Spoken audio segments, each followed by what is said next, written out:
ইলিয়াস হোসেন কয়েকদিন আগে একটি স্ট্যাটাস দিয়েছিল যে, গোলাম মাওলা রনির ঘরে সে ঢুকবে, গোলাম মাওলা রনিকে সে ১ মাসের মধ্যে জেল খাটাবে, তার ঘরে ঢুকে সব ফাঁস করে দেবে ৩৮ ঘন্টার ভিতরে, ইত্যাদি, ইত্যাদি। গোলাম মাওলা রনিকে আমি চিনি আজকে বহু বছর।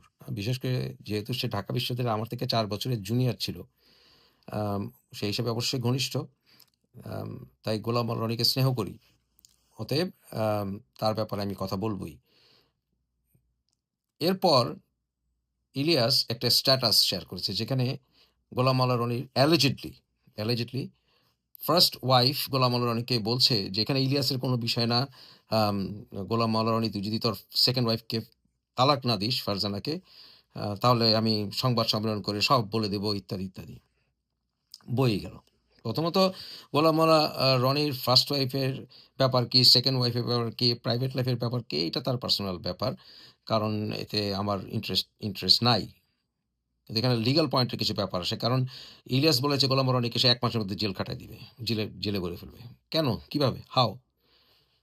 এইজন্যই সে বলতে চাচ্ছে যে বাংলাদেশের আইনে 1961 মুসলিম ফ্যামিলি ল অর্ডিন্যান্স এ আছে সেকশন 6 ব্র্যাকেট 5, ওখানে আছে যে ২য় স্ত্রীকে বিয়ে করতে হলে ফার্স্ট ওয়াইফের পারমিশন নিতে হয়।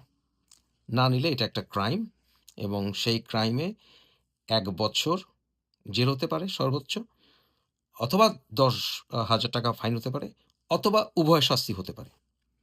এই হচ্ছে আইনটি এবং সেটার একটা প্রক্রিয়া আছে। ইউনিয়ন পরিষদের চেয়ারম্যানের পারমিশন নিতে হয়, আ কারণ দর্শাতে হয় ইত্যাদি, ইত্যাদি। তারপরে সেকেন্ড ওয়াইফ করতে হয়। কিন্তু এটা প্রথমত ইসলামিক ল না। ইসলামিক লতে 2nd, 3rd, 4th ওয়াইফকে বিয়ে করতে হলে আগের ওয়াইফের কোনো পারমিশন নেওয়ার কোনো প্রয়োজন নাই। আইয়ুব খান ১৯৬১ সালে আমেরিকায় যখন গিয়েছিলেন, তখন আম প্রেসিডেন্ট কেনেডির সঙ্গে তার খুব দহরম-মহরম হয়েছিল এবং বরাবরই এখন যেমন আবার ওই যে সমকামিতা জায়েজ করার একটি প্রক্রিয়া ইউনিট সরকারের ভিতরে শুরু হয়ে যাবে কিছুদিনের ভিতরেই।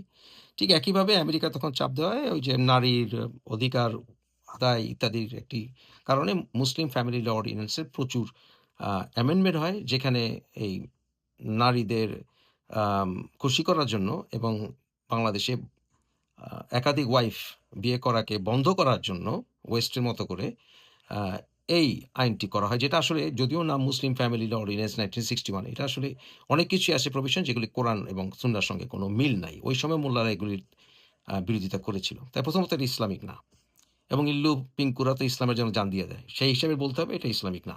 ঠিক আছে? দ্বিতীয়ত হচ্ছে, ধরেন কোনো হাসব্যান্ড ২য় বিয়ে করল, পারমিশন নিল না। প্রথমত আইনে একটা আছে, ২ ধরনের। একটা আছে কগনাইজেবল এবং নন কগনাইজেবল। কগনাইজেবল ক্রাইমটা হচ্ছে যেখানে পুলিশ গিয়ে অ্যারেস্ট করতে পারে সরাসরি। কোনো ওয়ারেন্টের প্রয়োজন হয় না। মানে ওয়ারেন্টের প্রয়োজন বলতে আপনার আগে গিয়ে আপনার ওই ম্যাজিস্ট্রেটের কাছ থেকে অনুমতি নিতে হবে, এরকম কোনো কথা নাই। অপরদিকে আম আ যদি নন কগনাইজেবল হয়, সেখানে পুলিশ গিয়ে সরাসরি অ্যারেস্ট করতে পারে না।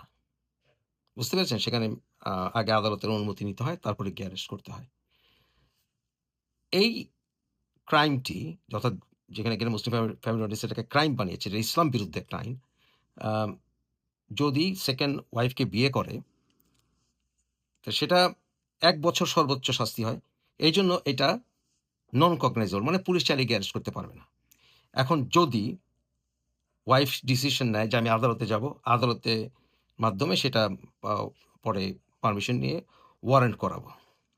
তাহলে সিআরপিসির আবার 498 ধারা আছে।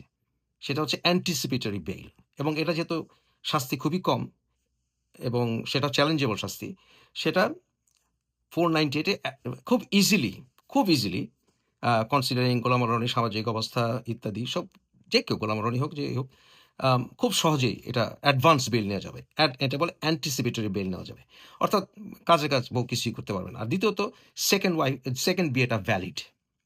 2nd বিয়েটা ভ্যালিড এবং সেটার অনেক প্রেক্ষিত কারণ দেখানো যাবে যে পারমিশন সে নিয়েছিল কিনা নেয়নি, তার বিয়ে আদৌ তার কাবিননামা হয়েছিল কি হয়নি। অনেক ব্যাপার-স্যাপার আছে এখানে। ইট ইস নট সো ইজি এবং আল্টিমেটলি আ মানে এটা তার আমি যদি তার গোলাম মাওলা রনিকে রিপ্রেজেন্ট করতাম, তার বড়জোর, তার তো জেল তো প্রশ্নই ওঠে না। উম আ বড়জোর ৳১০,০০০ ফাইন দেওয়া যেতে পারে। বড়জোর। দ্যাটস অল ইট ইস। কিন্তু বিয়েটা কিন্তু বৈধ হবে। কিন্তু এখন প্রশ্ন হচ্ছে গোলাম মাওলা রনি কি আসলেই 2nd বিয়ে করেছিল কিনা? আমি জানি না। আর দ্বিতীয়ত হচ্ছে ওই 2nd বউ কি সঙ্গে অন্য কোনো ঝামেলা আছে কিনা সেটা জানি না। আমি যদিও আপনাকে শুধু আইনটা বললাম, জাস্ট ইন কেস আইনটা বললাম। সুতরাং রনির টেনশন করার কোনো কারণই নাই।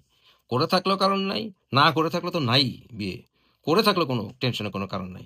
বরঞ্চ ফার্স্ট ওয়াইফ যদি করে থাকে আর ফার্স্ট ওয়াইফ যদি তাকে এভাবে সংবাদ সম্মেলন করে এবং ইলিয়াসের মতো একটা আ ব্ল্যাকমেইলারকে দিয়ে এভাবে সামাজিকভাবে অপদস্থ করতে চায়, তাহলে সেটাও কিন্তু রাইট অফ প্রাইভেসি বা অনেক কিছু ফ্যামিলি লাইফ এর অনেক কিছু ব্যাপার আছে। উল্টা ফার্স্ট ওয়াইফ কিন্তু ফেঁসে যেতে পারে। সো আমি জানি না, আগেই বললাম ফার্স্ট ওয়াইফ এর সঙ্গে এগুলো ইলিয়াসের পুরা নাটক হতে পারে। আমি জানি না। আমি জাস্ট আপনাকে পয়েন্ট গুলো বললাম।